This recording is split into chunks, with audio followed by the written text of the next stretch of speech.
My guest today was an All-Stater on arguably one of the best teams in Silver Streaks football history. A 1981 Galesburg High School graduate, Kurt Bell started both tight end and defensive end for the 1980 Streaks team that went 8-2, finished as unbeaten Western Big Six Conference champs, and earned just the second playoff bid in school history.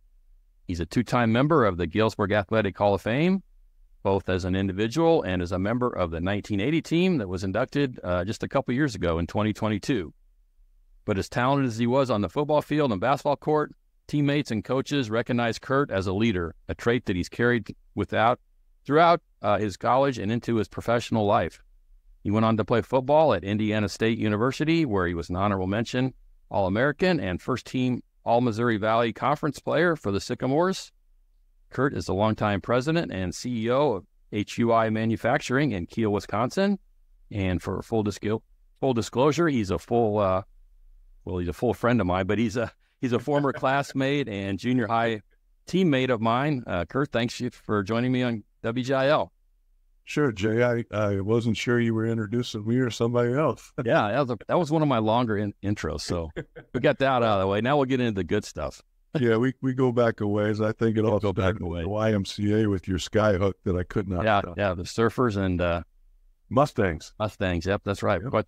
Quite the rivalry back then. So anyway, let's talk about that 1980 Streaks football team. You were 6-3 the year before when you were a junior. What were the expectations heading into 1980? Well, we felt that we were a playoff team. We knew back then you had to win the conference. Mm-hmm. I think a lot of that was shaped our sophomore year, where we had, I believe, one loss to Moline. It was the first time that Gary Pugh was pulled up. Moline had a very good sophomore team, as did we. Losing Gary for the first time was an adjustment, obviously. I know Galesburg's had a lot of great, seems like they've had a lot of great running backs, tailbacks. Yeah. I'm biased. He's the best I ever saw play, except I never saw Dean McKillop. But out of a long list, so when we lose him, we had a good backup, but we were missing a beat. But anyway, we get beat, sophomores, and we kind of commit at that time that we're going to go to the playoffs and we are going to beat Moline. So expectations were beat Moline, which we thought at the time would put us in the playoffs when you assessed everything. Turns out we had two other very tough games. I would tell you our junior year was kind of a practice run for that. Mm-hmm. The senior class ahead of us had not had a winning record, and Coach Kane, as he should have, favored seniors. And as the season went on, there was a few more juniors, so there were a few of us playing. We go 6-3, but according to the seniors, our class was a lot more focused on winning, and they were. I don't want to shortchange them, but one of my friends who was in that class said, "We were playing football, and you guys were trying to win games." Yeah, I have no idea where that came from. I do think it goes back to sophomore year, where Bill Allison and that staff, Gary Wager, Dave Peck, I think, maybe Coach Slauson, Coach Peck, they did a phenomenal job of bringing Lombard and Churchill together. Yeah, that was going to be one of my questions. Yes, down the road, in a while here. But tell me about the makeup of that team your senior year. I mean, it was really a special team. Who were the key players? We had a bunch of them, and some of them people forget about. I think one of the best football players on that team was Rod Bundren. Mm-hmm. He was an offensive lineman, huge, great feet. Jay Harding, phenomenal center, undersized, technician, tough. I'd tell you Todd Peterson was probably underappreciated at the time. He went on to do great things at Monmouth. I understand he got in the Hall of Fame. That made us all happy. Yeah. So you had toughness, you had goofiness. We had some characters, and we had character. Calvin Hawthorne. So think about this: that senior year of ours. You had Scott McFerrin, and that rotated to Phil Goodman at wide receiver, Calvin Hawthorne at flanker, me at tight end, Gary Pugh at tailback. I'll come to the line. And then you have Jamie Rundle, Mark Martin alternating plays. Coach Kane's listening, this will bother him, but I still kind of think we should have thrown the ball more. Yeah, that was gonna be another one of my questions. I'll get to that in a second too, but we'll get to it. So it was, and then you had Tim Murphin and Dave Hess and Kirk Mitchell, and then we were complimented as seniors quite well with the junior class behind us. Doug Shive was a great player. So I think the heart and soul of it really was the group dynamics that we had come together as sophomores under Coach Allison. We truly liked each other. We hung out regardless of where we came from or what our parents did. We hung out. When you were in the locker room, you could not tell the difference between starters and non-starters. We had backups that would have started for other teams. But we liked each other. I think Coach Kane said maybe not the most talented team, but probably the best team. Mm-hmm. So the makeup was as diverse as you can expect, where guys that are in National Honor Society are hanging out with guys that really don't have as much interest in studying, but they're good people, and they found their way in life. So I would say diversity, and we didn't tolerate it. We leveraged it. You just sat back and said, that guy's good at stuff I'm not, or it was really an interesting blend in the locker room. It was wonderful. It's truly the best team I've ever been on. Okay. So, we know how big the rivalry was between Lombard and Churchill through the years, something that no longer exists, believe it or not. But how difficult was it meshing Blue Streaks and Zephyrs into Silver Streaks? Well, I don't think. Be honest. You didn't like the guys from Lombard, right? No, we loved beating them, and they loved beating us. I think the key to it all was probably Mark Reed, who I didn't mention. So I'll back up a little bit. The heart and soul of that team was Steve Peachy, Mark Reed, Gary Pugh, and then the real heart and soul is the offensive line, because that was Churchill and Lombard kids that came together. Jeff Droke, Kevin Johnson, Bundren, Hart, Jay Harding, Steve Peachy. I mean, we were loaded, and they came together. So I think what happened, we would have summer camp, and you kind of had the Churchill guys, you had the Lombard guys, and it was after a practice one time where I just simply said to Mark Reed, "What are you doing tonight?" And I didn't know Mark. Mm-hmm. In fact, quick sidebar, he played this goes back longer than Lombard Churchill. Yeah. He played JFL on the Vikings, who the Cardinals' arch rival. So we're both Catholic, and Mark's an altar, back then, an altar boy. I'm sure they're called something different now. So I had to go up take communion from him, and I'm just thinking, I'm going to kick your ass today. and I said, I was kind of waiting for him to jab me with that little tray that they put, no, dude, I'm taking you. So you had the JFL rivalries, and then that sorted into Churchill Lombard. Because when you leave JFL, like all the Northside kids played for the Packers. I didn't like them. I didn't like the Packers. I'm a Cardinal in JFL, so that we'd had some practice. It probably came down to Mark Reed and the fact that although we loved beating them and we hated them in air quotes, we didn't. They were the same guys as us. Yeah. They just played for a different school, and that became very obvious. I can't say they were different. I'd say they same guys, and that made it very easy. And then when you're on a team that's coached by the guys that I said earlier, that's not going to be tolerated, and they're not going to have to not tolerate it. They just create an environment where we came together. And all the grudge, any grudge there was, alleged junior high grudge. Yeah. You sit back and say, I like winning a lot more than I like hanging on to the past. I don't think anybody said that, but that's what happened. Yeah. And we just blend. I really don't. We just blend because I think we all wanted to be good and we wanted to win. Okay. So started. Yeah. So Coach Kane was settling into his job. Your senior season was his 7th at Galesburg. What made him such a good coach? Wow. I'll come back to him. Great staff. Hal DeVore, Coach Kane, Gary Albright. I lose track of who was who when. It was a great staff. What made him special?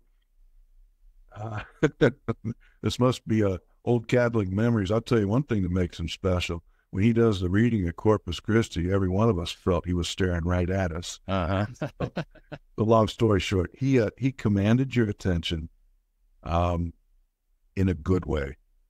Never heard him swear. He would get frustrated. There was one time when I think he might have been really upset with us in practice. He had high expectations. He was a great teacher. He was firm. He was fair. And when you weren't on the football field, he didn't hug you up, but he talked to you as not a football player, but as a person. So he had that really nice blend of, I have high expectations. I'll tell you what I think it was, Jay. I think he had a strong what he needed from us. He was going to get that. Mm-hmm. But I think a lot of us felt he wanted things for us. The for and from was in good balance for them. He's just a man of great character. And when you look, he's probably the stereotypical football coach. Yeah, he really is. Except he didn't treat us poorly. He ran us, he worked us, but all in the name of getting better, and not in the name of I'm upset with you. Yeah. You kind of brought this up. But what was it like to be a tight end on a team that really didn't throw? I mean, no disrespect to Mark Reed, who was a very capable and, an outstanding quarterback, but how do you make your mark as a tight end? And block. Yeah, I think in the preseason, he threw it around the yard just a little bit, and I think I'm averaging 25 yards a catch. Because nobody expected us to throw, and Mark was good at it, and nobody's double coveraging anybody. But when you go back to those names, who are you gonna stop? I mean, those are all Division I athletes. Yeah. On the perimeter. So yeah, I'm getting my hopes up, thinking this is the year. I think first conference game is 3rd and 9, and we run 38 toss. So 38 tosses, me hooking, Peach pulling, Jay Redford and Mark Martin rolling up, and then Gary. Yeah. So you're like, what's going on? Well, I'll tell you what's going on. We have probably an All-American tailback. Yeah. A lot of guys that are really good. And 3rd and 9, we'd get a first down. Now the beauty of it, just to put a couple things in context, that was never questioned. Okay. Right. Yeah. Tying back to Coach Kane. Okay. 38. Maybe we'll change it up, run 39 toss next time. Okay. So Mark wasn't I was good. I was good with it, Jay. Mark wasn't calling too many audibles or too many pass plays. No. No, there was no audible. There was you did what you were told to the best of your ability. And to be more specific on your answer, I loved blocking. I liked catching. I loved catching, but boy, did I like blocking. Mm-hmm. And I knew what my job was. And somewhere along the line, I think as we talk as adults, we began to figure out that if we gave up a little bit of what we wanted individually, we'd all get what we really wanted. Yeah. Kind of a horizontal accountability where it's not about me, it's about us, and this is my job, and I don't want to disappoint these people. Okay. Let's talk about the 80 season a little bit. I know the big game was a Saturday afternoon up at Rocky Stadium. You guys play Alman to basically decide the Big Six championship, and you guys won 22-14. What do you remember about that game? Well, I remember that there were a lot of people at the Alman game. We knew the Alman guys quite well through the Bucks camp. In fact, a bunch of those guys were good friends of ours. The guys that played basketball. I would drag. It was Kevin Rafferty, myself were probably the link, and then he had guys, and then Stu Pyatt, Mark Reed. We'd go up to, so we knew them well, which means we really wanted to beat them. Very good team. They'd given us trouble earlier. I remember that it came down to a couple of plays that went our way. Night game. It's probably the coolest I've ever seen that football field, because there between the end of the stadium stands and the concession stand, it was just lined up. I think somebody said there was 3,000 people. Yeah, I wouldn't doubt. Yeah. But I remember warming up, and I remember that band going around, our band marching around, and that was quite additive to what we were trying to accomplish, playing the song. I get in trouble thumbing that thing in class, I'm a high-ho. So, yeah, it was just, it was all that's great about high school football. And it's taking place on our field in our hometown against guys that we like, but we want to beat. And it comes down to a few plays. I do remember realizing that Gary Pugh's unbelievably special, maybe lucky, because he pops a gain and fumbles. And only Gary, it bounces right back up into his arms, and he gets another 15 yards. Oh, yeah. Yeah, I'm thinking I'm not going to see that very often. Yeah, right. So that conference championship that you earned you Class A, 6A playoff date with Belleville East. I think Galesburg was the smallest team in Class 6A that year. So what were the expectations heading into that game? Well, we weren't sure. We knew we were the smallest team. I got a little excited because when they made the list, I said, well, there's a school that's almost our size. Turns out it was all boys Catholic. Okay. Pre-factoring. So, yeah. What were expectations? We really wanted to get the first playoff win. Yeah. We didn't know if we deserved it, but we knew we wanted it. We didn't know anything. We didn't know much about Belleville except they were going to be bigger, but a lot of teams were. We knew that I think the other loss had come from that conference in the playoffs.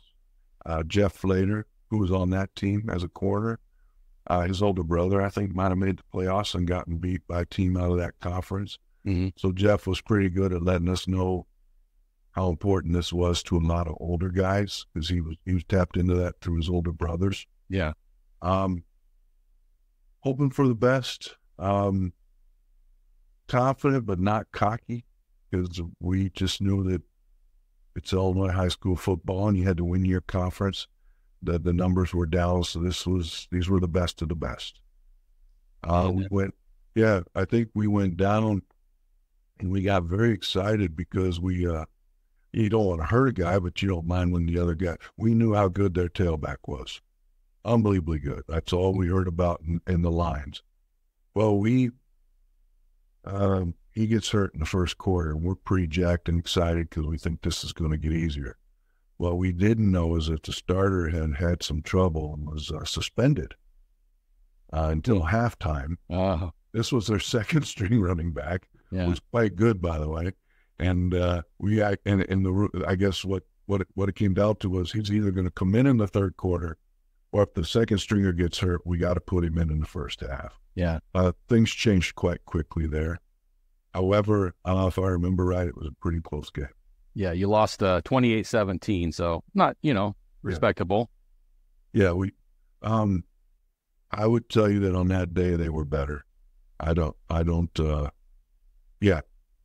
were a very good team, and we thought we had done everything we could. No regrets looking back.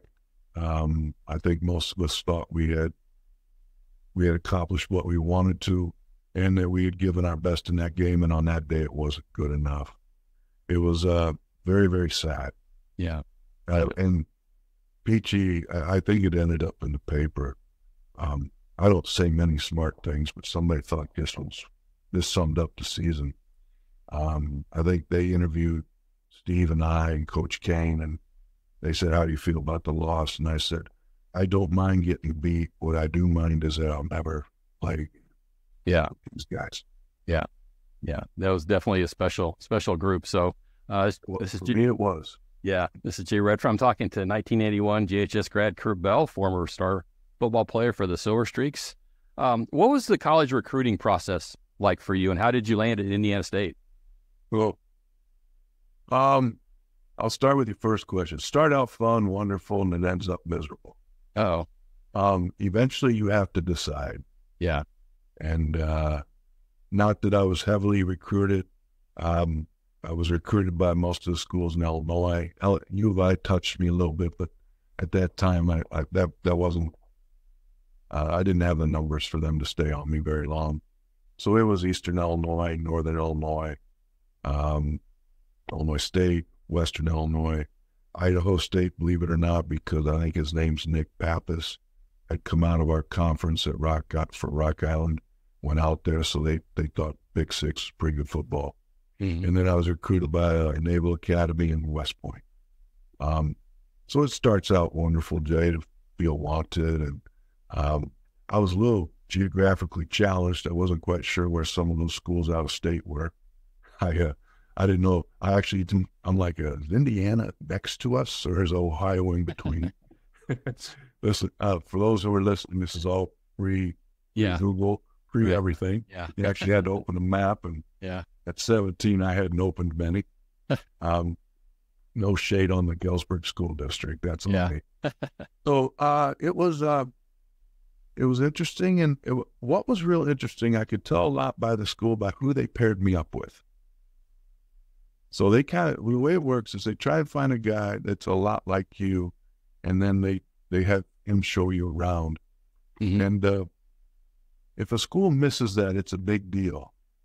So when I went to Western Illinois, I just didn't have a lot in common. Keep it all above the line. Good guy. Yeah. He just had some habits that I wasn't into.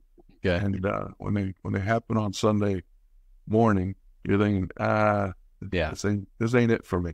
Yeah. When I went to Indiana, and I had criteria, believe it or not. I wanted to go 3 hours away. I didn't want to go to a place where a lot of people from Galesburg went, which put Illinois State and Western at a disadvantage. And not that I love people from Galesburg, but I just was feeling it was time to maybe get a little further out, a little further away. My mom and dad have passed, but they never liked the fact that I said I'd like to be far enough away that they won't just stop by. It would have to be a planned visit. Yeah. School of Business accredited. And then you have to kind of be realistic with what level you think you're going to play. Because it's economics, supply and demand, and the market always ends up telling you. So if I would have been delusional on where I could play, you waste time. So when Illinois recruited me, I thought, hey, that's nice, but I didn't get too excited because I knew that I wasn't good enough to play there. So I had watched Illinois State play Western Michigan, and I looked at that my senior year. I thought that might be the level. So they kind of found me, and I found that level. So that's part of the process that I think about. As I talk to kids today and through the last 20 years, that's an important decision, because otherwise you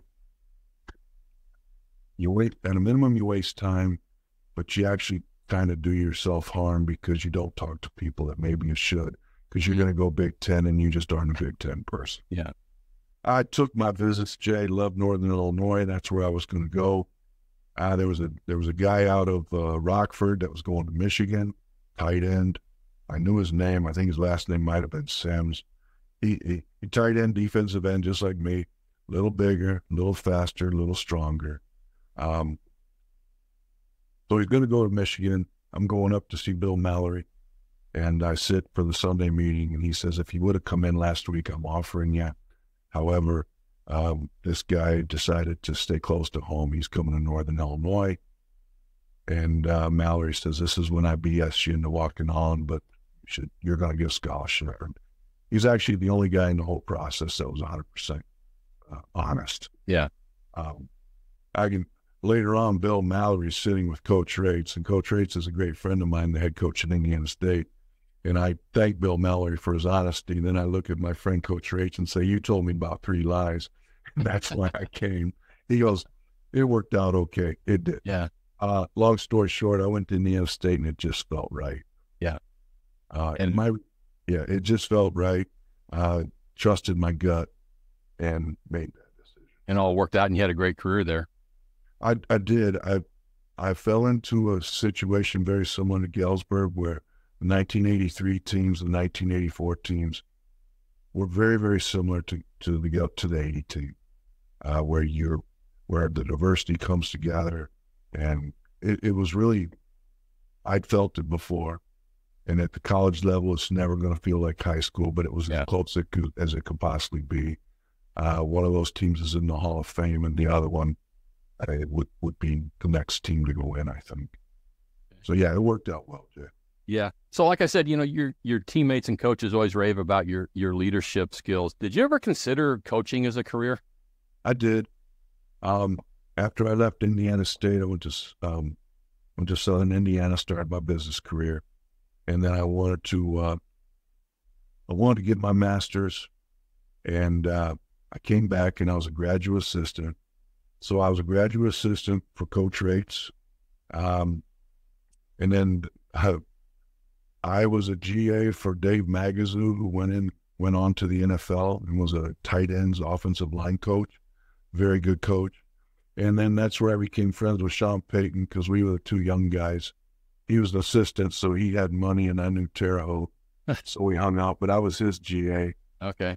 And I think I could have gone. Magazoo asked me if I would ever go with him somewhere. And I said, no, I don't think I will, because my father had told me a story working for Butlers that he turned down 2 promotions, one to Kansas City and one to Alabama, because it was very important to him not to move his family. Mm-hmm. And if you're going to be a college football coach or a pro coach, which I would never have been, I'm sure, you're going to move. And it was kind of ingrained in me, keep your kids planted if you can, because that's best for them, having watched my father's example.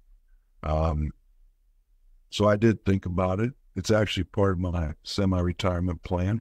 I think Sean Payton is holding a spot for me to be the get-back coach. Okay. Keep everybody off the sidelines.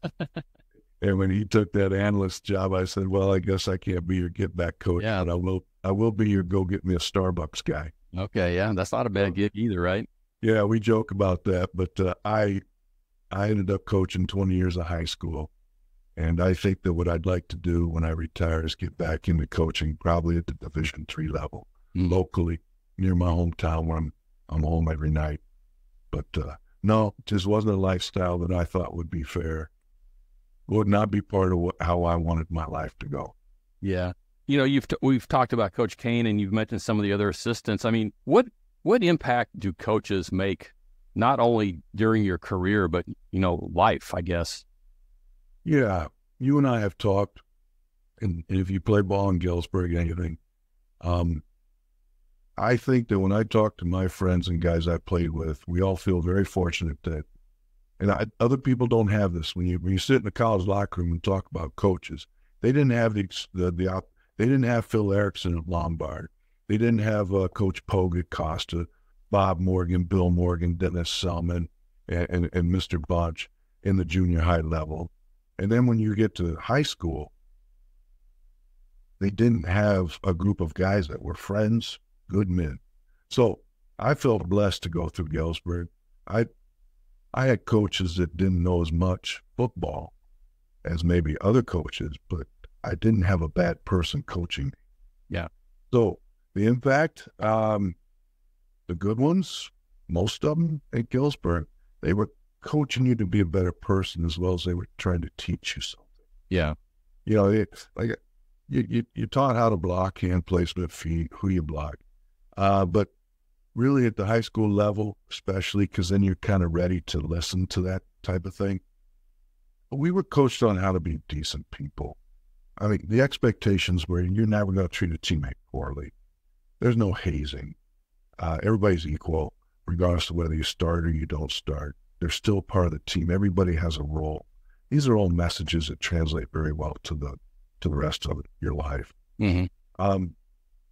I think I was fortunate all the way through to where there was always 1, 2, 3 guys on staff that coached the person as well as the player.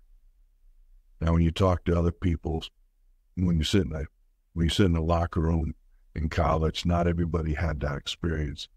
And I sat back and thought, I've had that 3, 4, 5 times. Yeah.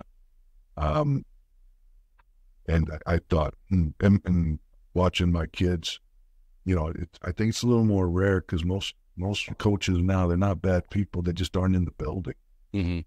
I mean, we knew in high school, we didn't know that. I didn't know this until a retirement party, that all those guys that coached at high school were fraternity brothers down at Illinois Wesleyan. Yeah.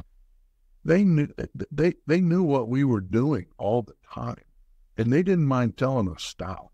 Yeah. when Coach Kane says I need to work harder in basketball practice, I'm like, wow, how do you know that? I just know. Yeah. And when Coach Peck is talking to me about football, but he's not coaching football, they had us right where they wanted us, and it was wonderful. Yeah. Yeah. Like an old neighborhood, you were constantly under surveillance. Right. Which some of us needed more than others at times. Yeah. So I think you've done some motivational speaking. I know there's different audiences, but is there a theme or a message that you usually give as far as that? Yeah. Well, my kids would tell you that my number one thing is do your work. So do your work. Be coachable. You'll get more coaching. All right. Own it. If you make a mistake or you're not good enough, own it. Don't rationalize it. Own it and then work on it. I think my story simply is if you work hard, and you're honest with yourself about your strengths and your weaknesses. Quick sidebar. I knew I wasn't the greatest athlete at Indiana State. There were guys that were faster, stronger. But if you watch enough film, you can be faster. Yeah. If you lift enough, so you can compensate for your weaknesses. So my message simply is be honest with yourself. Life's easier. And take the chance and be candid. Say the thing that other people are thinking. Say it in a way that it gets heard. You can't just say it. But you have to say what needs to be said to move things forward. And when one of my messages that's real strong is that when somebody asks another human being, what do you think? Don't waste that telling them what they want to hear. Yeah. I think there's about three phrases that are the most powerful in the world. One is, I love you. Another is, you're enough, and in no order. The third one for me would be, what do you think? And if you can get people to share what they're thinking, you can usually get a lot more done. Yeah. So I jumped around a little bit. Those are probably the themes that most people have heard me speak or been around me. Have high expectations, coach them up when they're not met, but understand where they are and don't coach them to your expectations. Just coach them to what their next is, and eventually they'll get there if they want to. Right. Yeah, that's good. So let's finish with the rapid fire round. I'm going to say something. You give me your first thought. So this is the part where you may need to add it. Okay. This is kind of. I'll go. Okay, this is a tough one. How about Silver Streaks sports idol when you were growing up? Mike Campbell, Scott Kelly, Matt Abramson. Yeah, I remember. Yeah. Yes, Matt was very good to me. Okay. He was a senior and I was a young sophomore. Okay. And you've talked about this a little bit, but how about unsung hero on that 80 football team? Scott Peterson, Rod Bundren, Kurt Mitchell,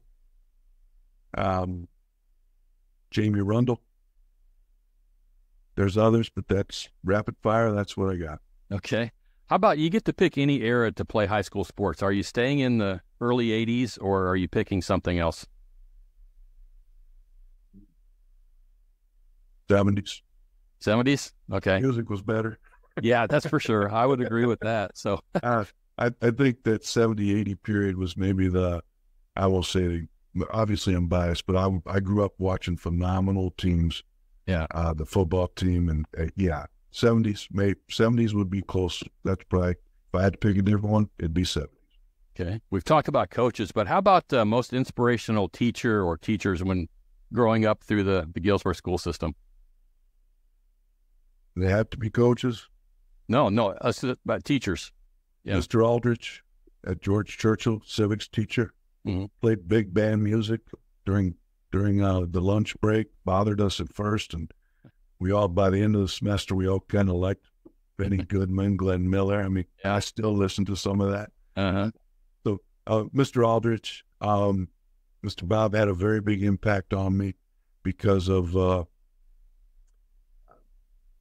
he was the first great coach that I'd encountered who I think he saw something in me, Jay, that I didn't see. Okay. How about, I don't know if you went out to eat a lot, but what was your favorite restaurant to go to in Galesburg? Ken's Coney Island. Coney Island, yeah. I just had it recently, so yeah. Yeah. It's definitely a must visit. So, okay, here's kind of a tough one. I've kind of had mixed results on this. So, excluding family members and friends, you get to pick 3 people, living or dead, to join you for dinner. Who's at the table with you? Me, Abraham Lincoln, my sister Stacy, boy,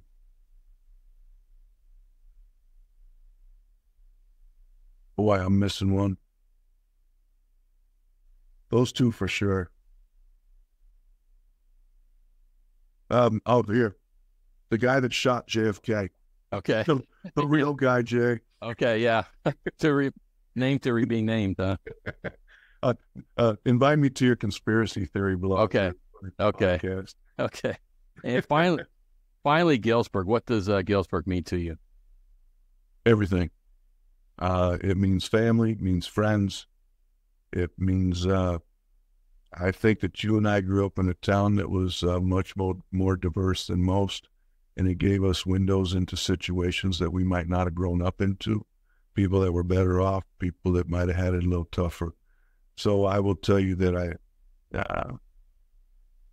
Galesburg to me means the appreciation of all people in all walks of life, because you don't know what they're going through. And I think Galesburg at times gave me empathy. So in my business career, I look back and say, you didn't grow up where I did. Yeah, so for sure. Yeah, I just, wonderful people. Characters. I mean, you and I start talking about the good people. Yeah, for sure. Yeah. Okay, time goes fast, but that wraps up my conversation with former Streaks standout Kurt Bell. Kurt, I can't think of a better representative for Galesburg athletics and Galesburg in general. So I appreciate you joining me on WGIL. Yeah, thank you very much. Best of luck.